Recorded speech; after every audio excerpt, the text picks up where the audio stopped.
Welcome to the Subjective Professor podcast, where we reject coercion and hypocrisy. This is episode 37, and in this episode, we're going to talk about isolationism and war. All right.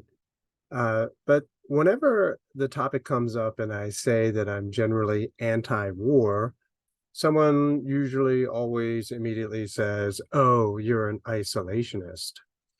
And so basically, anti-isolationism becomes a pro-war position, and that's kind of weird. Some people understand isolationism to mean that a country will avoid political and military involvement in other countries. Some people would include economic relations with other countries as well. So isolationism is actually also favored by Karl Marx. We went over this in the Communist Manifesto because he advocates nationalistic, nation-centered policies that oppose trade with other countries, interaction with other countries, unless, of course, it involves revolution, violence, and war. So it's kind of interesting there.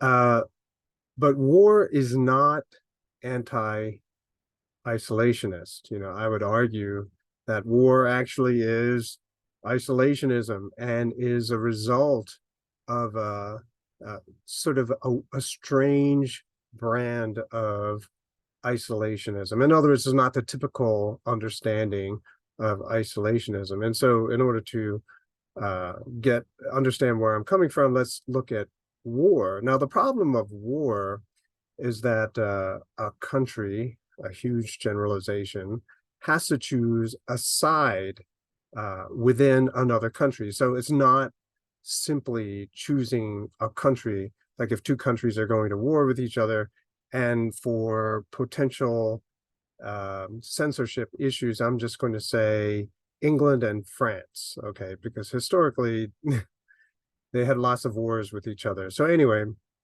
let's just say England was at war with France. And immediately, no one questions a statement like that. It's not like, oh, everyone in England is at war with everyone in France. That's the general assumption, but no, that's not really what's going on. But nevertheless, based on what most people and how most people understand war, if that was the situation, then Americans have to choose a side. Are they going to side with England or with France? Well, it might be a little bit difficult looking at other countries. So let's just pretend the United States went to war with Mexico, as some people in Congress have been pushing and suggesting lately. And so let's just say America invades Mexico. Another country looks at this aggression and maybe perhaps sides with Mexico, or maybe they side with Americans.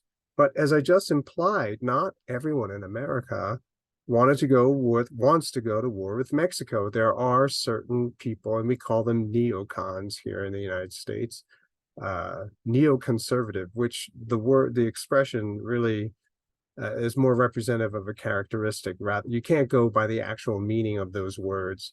But in any case, only certain people want to go with Mexico. And so to side with America, you're actually siding with a minority within the United States who have enough influence and power to get the entire country in this war and have to pay for this war. Forget that it's about fentanyl or some other political ideology or agenda. But think about it. If you were living in Germany or if you were living in Russia, how much do you know about the political situation in Mexico and the United States? Unless you were a politician, an ambassador, a world leader, even then you probably know very little.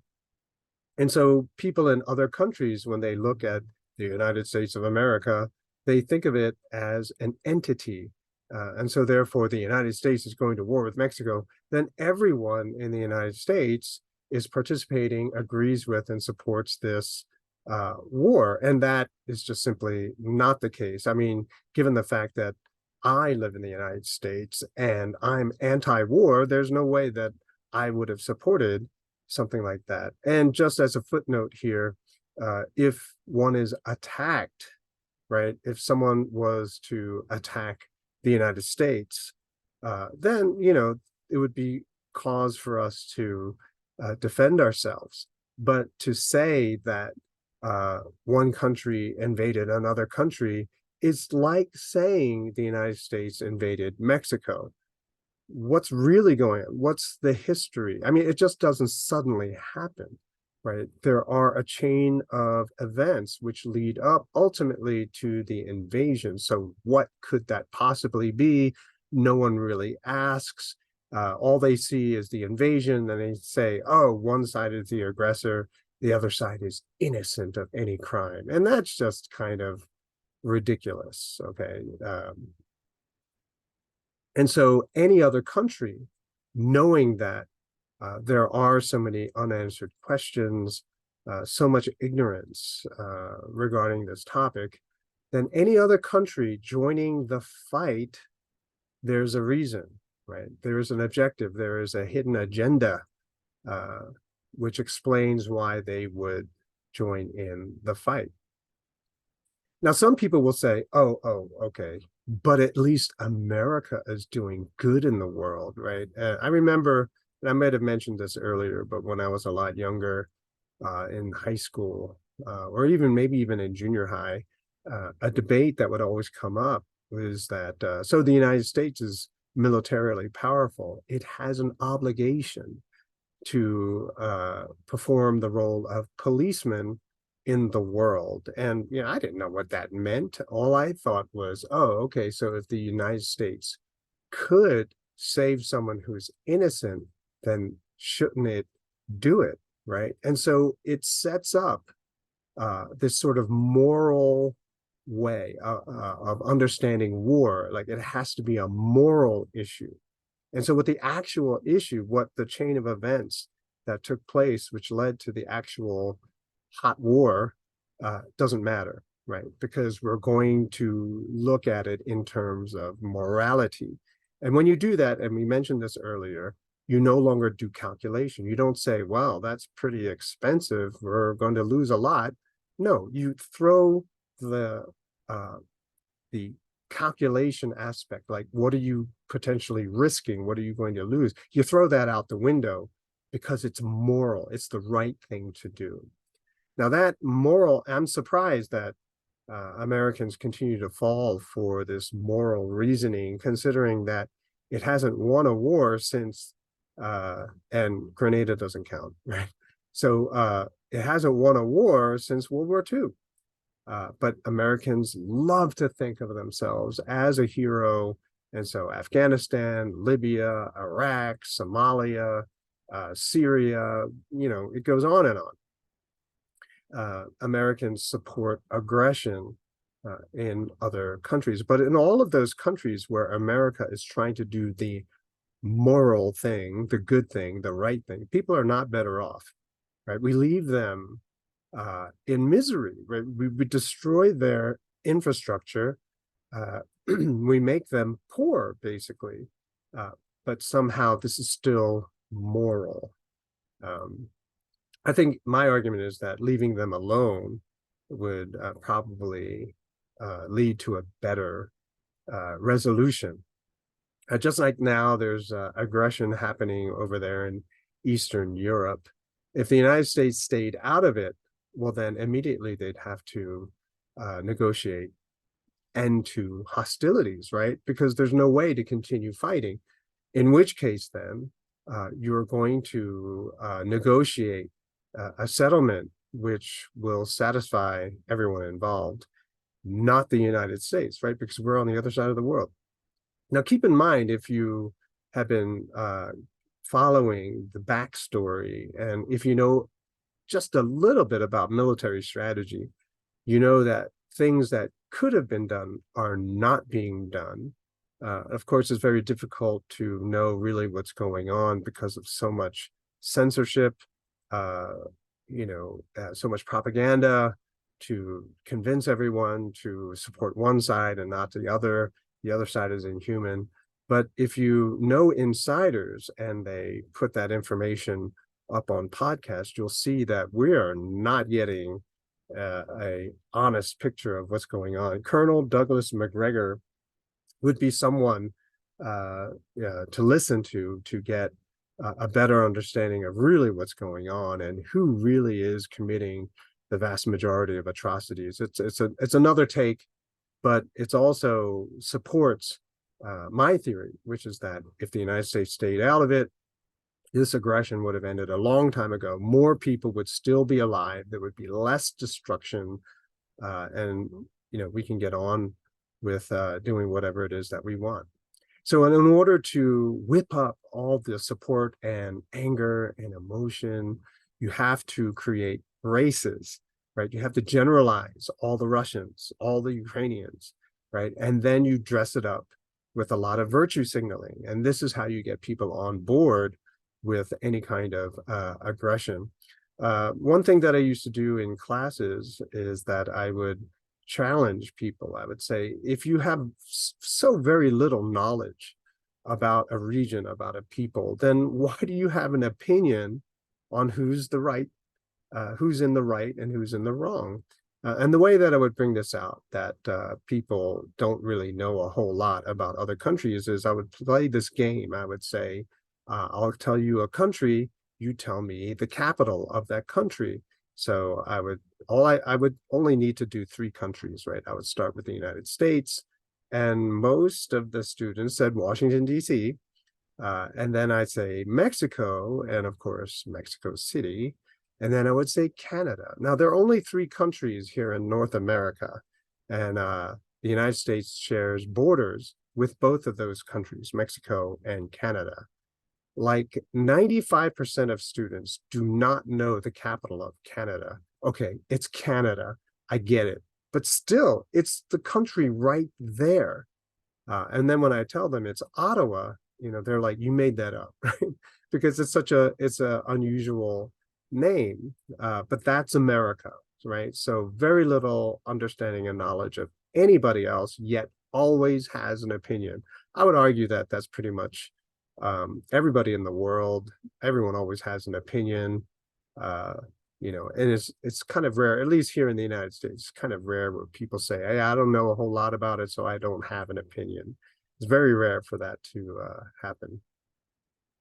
So there's a lot of generalization. There's no information. So what little information that they have, they use it to create an image of what's going on over in these countries. But very few people know the history of those regions, the history of the conflict between those two regions, the political struggle, the economic struggle, all of those things. No one really knows. And yet everyone still knows which side they need to defend.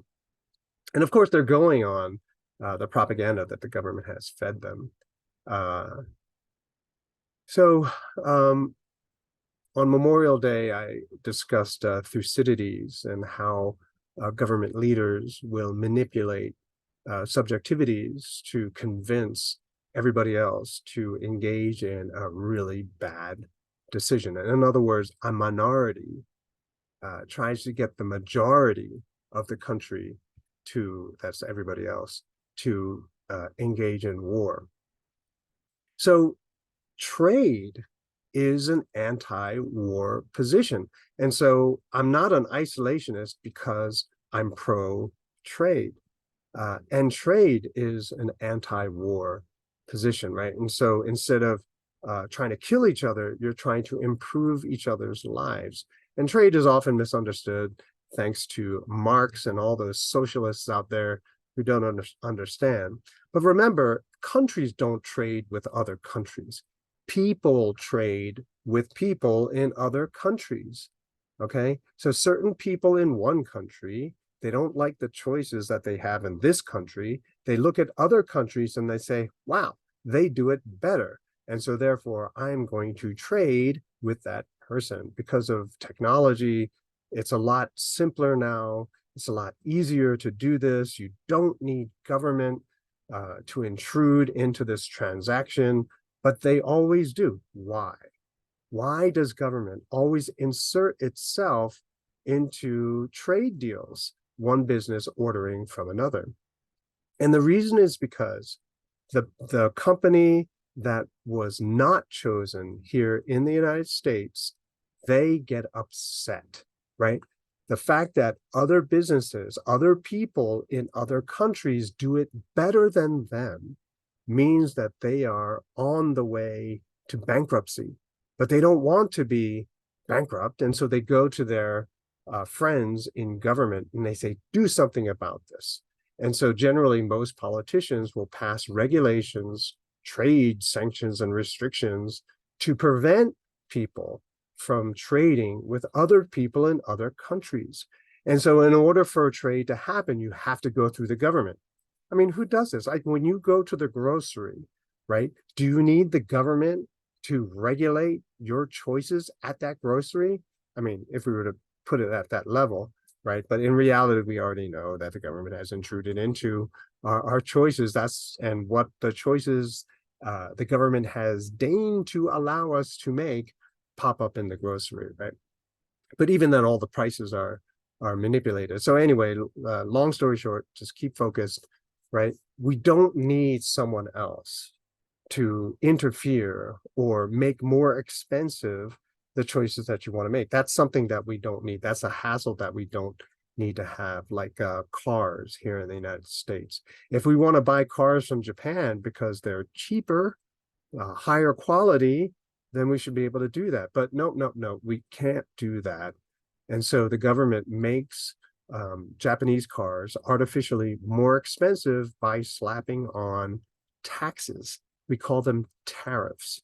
And because the prices artificially are driven up, it makes American cars look better, right? And so people continue to buy American cars because the prices are comparable.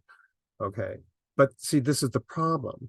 If and the only reason why those tariffs exist is because the domestic American car producers want them. And so we can see that if you escalate this, if you keep pushing this, you can see why there is war. People don't want to trade for the things that they want. They would rather take them.